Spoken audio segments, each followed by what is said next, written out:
DiJonai Carrington is on the brink of being dropped by Reebok, and let me tell you what, man, this is not good for DiJonai Carrington at all. And then you have this going on as well. Thousands demand Reebok drop DiJonai Carrington after brutal attack on Sophie Cunningham. Hold her accountable. I firmly support Reebok dropping DiJonai Carrington's endorsement. DiJonai Carrington is looking around the room like, oh my God, I've never been in this much fire. I mean, it's getting so bad that now her endorsements are potentially about to pull out on representing. She drops her Crazy Energy colorway athlete sponsored shoe. It's an Adidas shoe. In less than 1 hour online, it sells out in all sizes. She has every reason to be thrilled about it. Sophie Cunningham just saw her first signature shoe disappear from shelves completely, selling through in a way that instantly turned heads around the league. And at this stage, it honestly does not feel like some random shock anymore. It feels like the next logical chapter in a season that has dramatically changed the way fans, brands, and the basketball world look at her. Oh, but here it says, perfect. Good job, Reebok, for having a morals clause in her contract and enforcing it by pulling it. Carrington is a bully that the league apparently is protecting. Wake up, WNBA, before someone really gets hurt. You'll get sued because we Americans won't stand for this abuse, dude. And while Cunningham is enjoying that kind of momentum, DiJonai Carrington appears to be dealing with the complete opposite situation.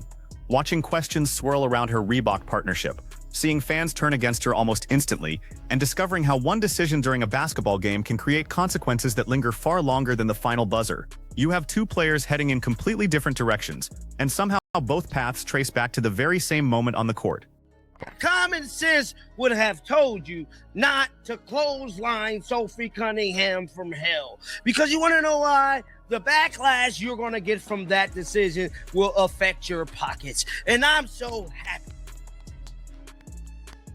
that these brands are now seeing what we've been seeing. A whole lot of BS going on from these players. And I'm telling you right now, more players need to lose brand deals.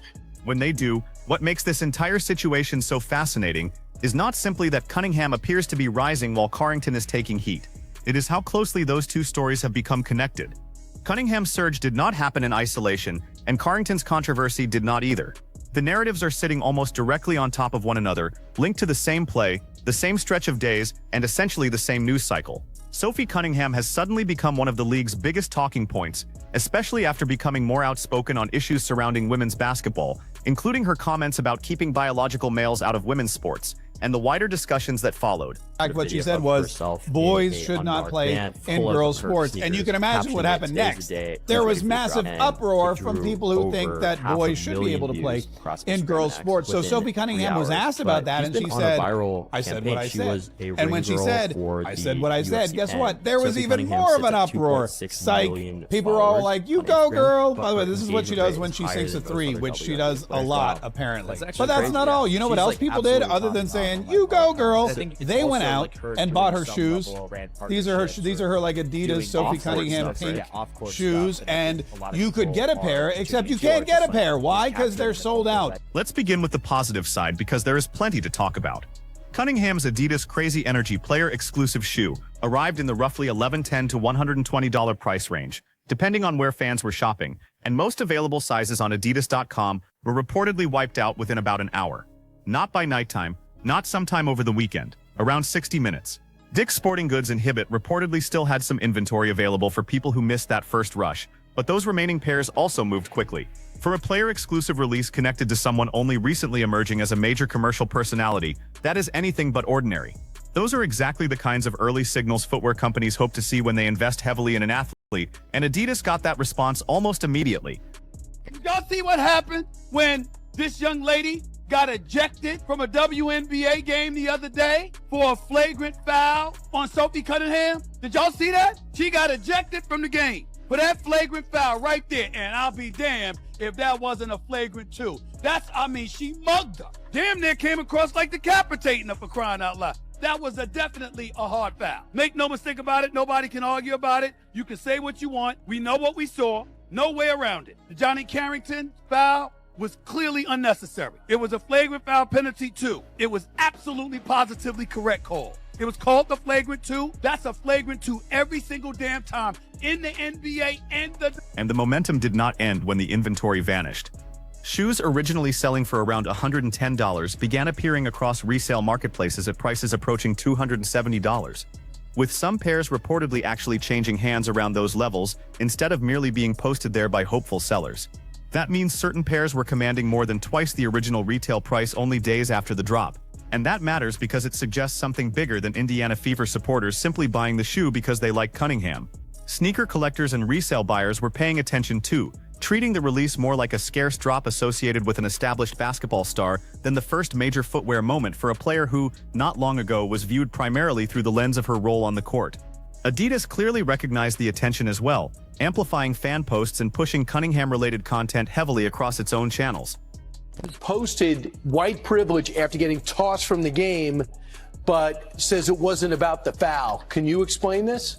No, I can't. When she tweeted white privilege, she did it so quickly, it was almost as though she had the phone in her pocket after this foul and she got ejected. So, I mean, to say she wasn't referring to this play or getting kicked out and saying that the only reason she got kicked out and it got upgraded is because Sophie Cunningham is white is crazy. It was a crazy thing to tweet, maybe crazier than to try to act like it had nothing to do with the play. So I have no idea what she's talking about. I don't think anybody can have any idea what she's talking about. Bizarre. Now this is where the two storylines collide, because Cunningham's growing Adidas buzz arrived almost immediately after one of the most controversial plays involving her this season. During a fast break, Carrington made forceful contact with Cunningham around the face and neck area, and after reviewing the play, officials upgraded the foul to a flagrant 2 and ejected Carrington. The replay showed significant contact to the head area while Cunningham was in a vulnerable position, which is exactly the kind of situation officials examine closely when deciding whether something crosses the threshold into a flagrant 2 penalty. Cunningham came away bleeding and visibly angry, while viewers across the league watched the sequence unfold. That play quickly became the starting point for everything that followed afterward. But if we are paying attention to what DiJonai Carrington did to Sophie Cunningham, it was not a race-based decision. And to call that a white privilege-based foul is to completely undermine the term of white privilege and to also completely ignore the rules in basketball. You hit her in the head, you drew blood, you didn't connect with the ball at all whatsoever. So to me, it was just very ignorant and to some degree asinine by DiJonai Carrington to suggest that that call was based on white privilege. Have we seen examples of white players make that same foul and get away with it? Yes. Have we seen examples of black players make that same foul and get away with it? Yes. There was no white privilege involved in that specific call. DiJonai, you hit her in the head and you drew blood. Because the controversy did not stop once Carrington was removed from the game. Shortly afterward, Carrington posted the words "white privilege" on Threads, while tagging the Indiana Fever. There was little immediate context explaining exactly what she meant, leaving fans to connect the post with what had just happened on the floor. Considering the timing, the player involved and the team she tagged, many people interpreted the message as commentary on the foul and ejection. That interpretation became the turning point in how the situation was discussed publicly. The foul itself probably could have become just another heated WNBA moment after several days of debate. Hard fouls and flagrant reviews happened throughout a season. What dramatically extended the story was the social media reaction afterward, and the argument over what Carrington's post was supposed to mean.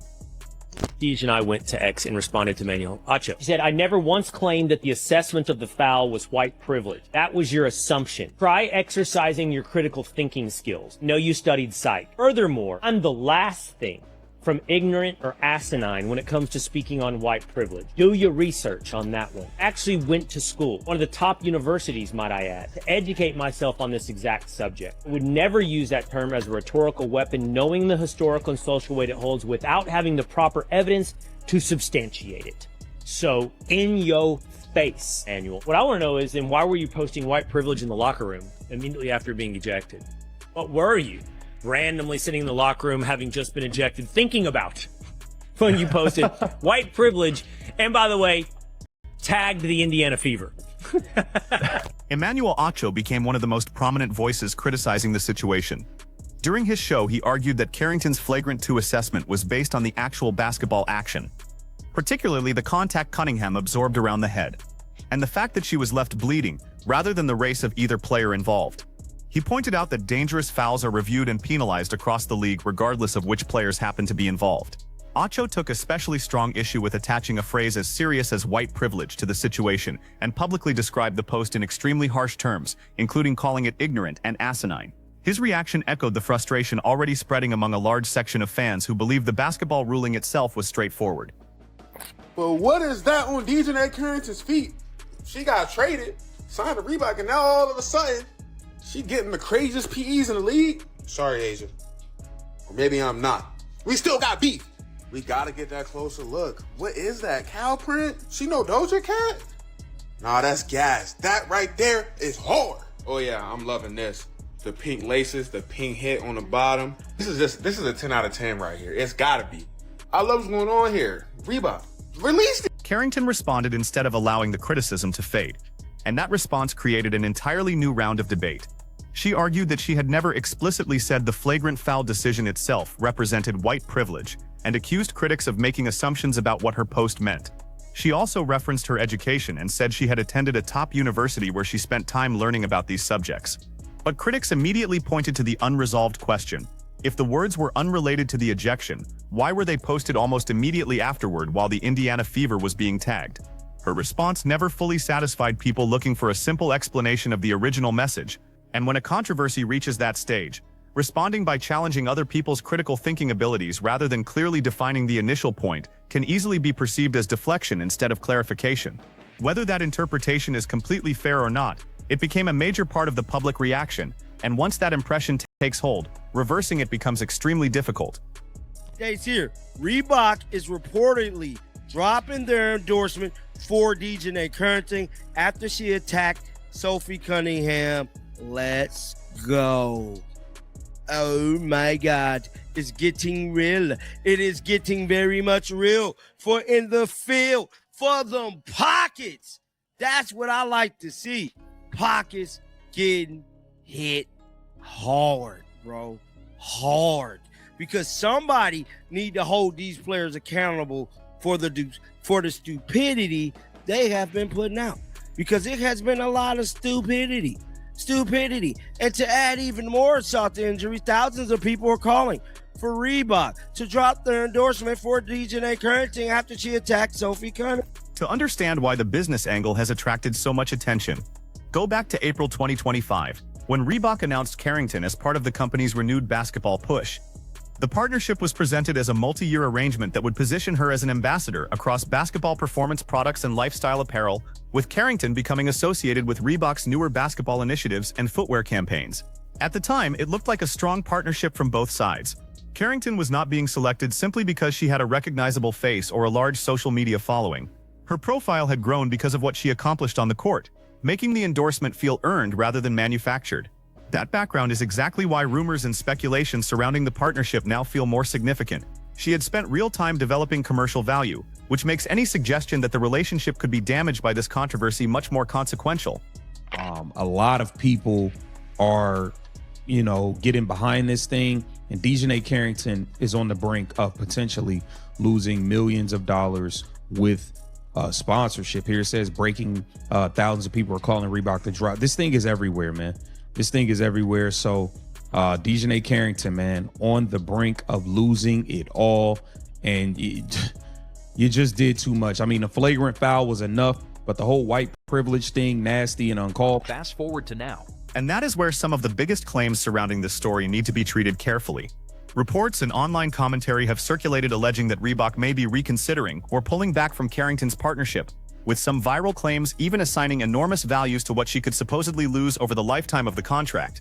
Publicly available details do not necessarily confirm every one of those numbers, but the broader business concern is easy to understand. Major endorsement contracts frequently contain conduct provisions designed to protect companies when an athlete becomes involved in controversy that could damage a brand's reputation. A flagrant foul by itself is usually handled by officials in the league through ejections, fines, or suspensions. A widely discussed social media controversy involving accusations about race is a completely different public relations challenge, especially once nationally known commentators begin discussing it on television. For any major company, that creates questions about how much controversy it is willing to tolerate around one of the athletes representing its basketball strategy. Rated to a flagrant foul, penalty 2. Since there's wind-up, impact, and follow-through, high potential for injury, players in a vulnerable position. I mean, that's an obvious call. And anyone who has watched this league and any other prior flagrants would tell you as soon as they saw one replay of that, that was going to be a flagrant 2, was something a lot of viewers believed almost immediately after watching the replay. And the reaction online only intensified after the social media post. Carrington's Threads account was reportedly switched to private after a flood of criticism, with screenshots and screen recordings circulating that appeared to show negative comments piling up rapidly. Whatever percentage of WNBA fans agreed or disagreed with her, the backlash was clearly large enough to become part of the story itself. And when an athlete suddenly limits access to an account while controversy is exploding, people naturally interpret that as evidence that the pressure has become difficult to manage. Then step back and compare the two players involved. Cunningham has spent much of the season publicly supporting Caitlin Clark and criticizing what she views as overly physical treatment that Clark receives during games. Those positions have absolutely brought Cunningham criticism, but they have also helped transform her into one of the league's most recognizable and commercially interesting personalities. Adidas appears eager to capitalize on that attention. That contrast is what makes the Carrington side of this story so striking. One emotional social media reaction following an ugly basketball moment became far larger than the original foul itself. And instead of disappearing within days, the discussion expanded into questions about sponsorships, reputation, and trust. It is strange to watch two careers become compared so closely because of roughly 30 seconds of basketball. Cunningham absorbs the contact, maintains a relatively composed public response afterward, and soon finds herself surrounded by major commercial buzz. Carrington commits the foul, reacts online, and then finds herself facing continued speculation about the future of one of her own endorsements. Where this thing gets absolutely bananas is when you start making it into a race and culture war, and the people talking about it are not mentioning 99% of the time that she went back and tweeted white privilege. White privilege how? You made a dirty play. Sophie Cunningham, everyone's putting up clips of her like tackling a player on a drive, defending Caitlin. When you say, well, she got kicked out of the game for that too. Put yourself in Reebok's position and think strictly in terms of brand strategy. You bring an athlete into a major basketball relaunch because you want that person appearing in campaigns, promotional clips, social posts, product launches, and advertisements connected directly to your company. Then that same athlete suddenly becomes part of a national argument involving race, sports, and social media conduct. A recognizable former NFL player and television commentator publicly criticizes the situation. The athlete responds, and the argument continues circulating instead of disappearing quickly. Every additional day the controversy remains active is another day people mention Reebok while discussing it, whether the company has said anything or not. Brands entering a rebuilding phase rarely want the conversation surrounding their products dominated by an unrelated cultural controversy. That is why speculation about possible tension between Carrington and Reebok feels plausible from a business perspective even before considering whatever may ultimately happen with the contract. If consumers begin viewing every future Carrington campaign through the lens of this controversy, rather than focusing on the shoe or apparel being promoted, Reebok has to decide whether the publicity still creates more value than distraction. White privilege? You gave her a Batman special. What are we talking about? This is what I mean, right, bro? Y'all have turned the WNBA into the softest, most political, race-baiting league in the world. You got women now having meetings about what does it mean to be a woman. This is why people like watching women's college basketball more than the WNBA. We're constantly seeing the Indiana Fever be targeted by other WNBA players because you guys have made the atmosphere comfortable enough to where they think they can do that. Just like when Angel Reese and her team lied about people making monkey noises at her at the basketball game. Basketball is a physical sport, things happen, but we're not gonna start screaming white privilege because you get caught in 4K. I swear, I don't think any other female sport goes through as much drama as the WNBA. It's like Bad Girls Club. Here's what may be the most frustrating element of all for Carrington. Most of this could have remained much smaller. The foul itself looked severe and led to an ejection, but basketball news moves quickly. Within a few days, another game, another physical play, or another officiating argument likely would have replaced it. Instead, those two words posted afterward transformed the conversation from one about a flagrant foul into one about judgment, public messaging, race, sponsorship value, and how Carrington communicates with fans. She later restricted her social media presence as the criticism grew, while speculation continued about whether the controversy could eventually influence her endorsement relationships. Imagine an alternate version in which she posted a direct explanation within hours, spelling out precisely what she meant and what she did not mean. Maybe the debate would still exist, but it probably would have been much easier for people to understand her position and move forward. Instead, the exchange with Acho, the argument over assumptions, and the comments about critical thinking gave the controversy additional fuel. The longer people argued over what the original post meant, the longer the original foul stayed attached to Carrington's name. When you have one of your players who commits a clear flagrant 2 and then tweets white privilege right after she goes to the locker room, you can't then cry that this is being talked about in racial terms in a culture. She started that. This is a basketball play. The second you go white privilege, and they are talking about it on these telecasts without mentioning what she tweeted. Oh, they're turning into a culture war, turning into a race war. This is our league. Don't let conservatives or the right hijack it. Your player tweeted white privilege. Nothing about the situation automatically determines Carrington's future. Professional athletes have rebounded from controversies far larger than this one, and she still has plenty of opportunity to shift attention back toward what she does on the basketball court. But repairing public perception usually requires more than simply playing well. It requires clarity, consistency, and sometimes directly addressing the issue people believe remains unresolved. Until that happens, speculation around brands may continue while Cunningham's Adidas-related momentum keeps moving in the opposite direction. That is why these two names will probably remain linked whenever either player becomes a major topic again. One player came out of a brutally physical sequence and soon became attached to one of the most interesting commercial stories surrounding the league. The other saw an ejection turn into a much broader controversy largely because of what happened after the whistle, and now has to navigate the business and reputation questions that followed. Neither story is finished yet, but at this moment only one appears to be moving in the right direction.